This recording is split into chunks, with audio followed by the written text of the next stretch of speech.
ইতিহাসে আজকের দিনটি 1 ফেব্রুয়ারি 1726 সালে হেনরি লায়লের সভাপতিত্বে কলকাতায় প্রথম ফোর্ট উইলিয়ামে মেয়র শ কোর্ট স্থাপিত হয়। 1 ফেব্রুয়ারি 1827 সালে কলকাতা শহরে বেঙ্গল ক্লাব প্রতিষ্ঠিত হয়।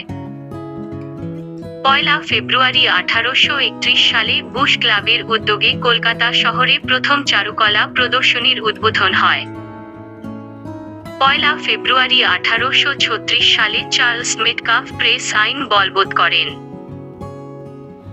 1 ফেব্রুয়ারি 1855 সালে কলকাতা থেকে আগ্রা পর্যন্ত টেলিগ্রাফ যোগাযোগ ব্যবস্থার আনুষ্ঠানিক উদ্বোধন হয়।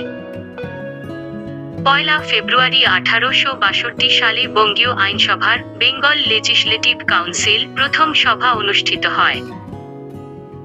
1 ফেব্রুয়ারি 1865 সালে মার্কিন যুক্তরাষ্ট্রের সংবিধানের ত্রয়োদশ সংশোধনে প্রেসিডেন্ট আব্রাহাম লিঙ্কনের স্বাক্ষর।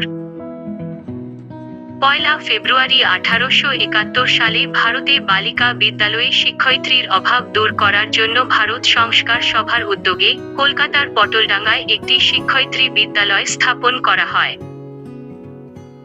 1 ফেব্রুয়ারি 1884 সালে অক্সফোর্ড ইংলিশ ডিকশনারির প্রথম খণ্ড প্রকাশিত হয়।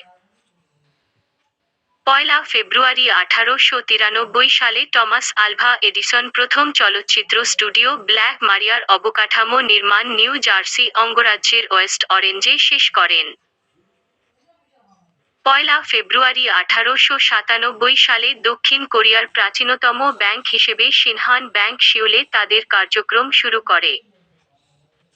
1 ফেব্রুয়ারি 1905 সালে বারাসত বসিরহাট রেলপথ জনসাধারণের জন্য খুলে দেওয়া হয়। 1 ফেব্রুয়ারি 1908 সালে পর্তুগালের রাজা প্রথম কার্লোস এবং তার পুত্র যুবরাজ লুইস ফিলিপ লিসবনের ত্যারিরো ডো প্যাকোতে নিহত হন। 1 ফেব্রুয়ারি 1918 সালে রাশিয়া গ্রেগরীয় বর্ষপঞ্জি গ্রহণ করে। 1 ফেব্রুয়ারি 1920 সালে রাজকীয় কানাডিয়ান মাউন্টেড পুলিশ তাদের কার্যক্রম শুরু করে।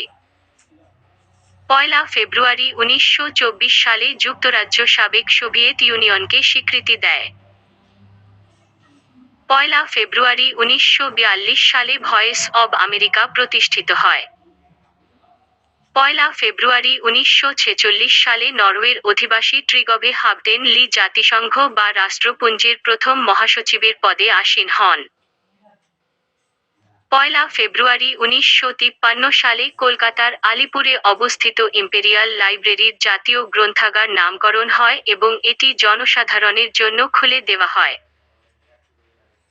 1 ফেব্রুয়ারি 1965 সালে স্যার উইনস্টন চার্চিলের সম্মানে কানাডার ল্যাব্রাডোরে অবস্থিত হ্যামিল্টন রিভারের নামকরণ করা হয় চার্চিল রিভার।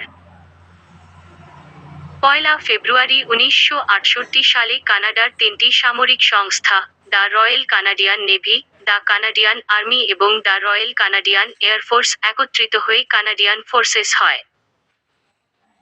1 ফেব্রুয়ারি 1970 সালে ভিক্টোরিয়া জুবিলি সরকারি উচ্চ বিদ্যালয়কে এই দিনে সরকারিকরণ করে তৎকালীন সরকার। 1 ফেব্রুয়ারি 1972 সালে প্রথম আফ্রিকান দেশ হিসেবে বাংলাদেশকে স্বীকৃতি দেয় সেনেগাল। 1 ফেব্রুয়ারি 1979 সালে 15 বছর নির্বাসন শেষে ইরানের তেহরানে আধ্যাত্মিক নেতা রুহুল্লাহ খামেনেই প্রত্যাবর্তন। 1 ফেব্রুয়ারি 1999 সালে ভোপালের প্রধান বিচারপতি কর্তৃক ইউনিয়ন কার্বাইডের সাবেক সিইও ওয়ারেন অ্যান্ডারসনকে ভারতীয় আইনে আটকের নির্দেশ প্রদান। 1 ফেব্রুয়ারি 2004 সালে পদাঘাতে সৌদি আরবে 251 জন হজযাত্রী নিহত ও 244 জন গুরুতর আহত হন। 1 ফেব্রুয়ারি 2021 সালে মিয়ানমারে ক্ষমতাসীন দলের প্রধান অং সান সু চি ও প্রেসিডেন্ট সহ বেশ কয়েকজন মন্ত্রীকে আটকের পর জরুরি অবস্থা জারি করে দেশটির সেনাবাহিনী। প্রিয় দর্শক, এই পরিবেশনা যদি ভালো লাগে তাহলে লাইক শেয়ার করে উৎসাহিত করতে ভুলবেন না।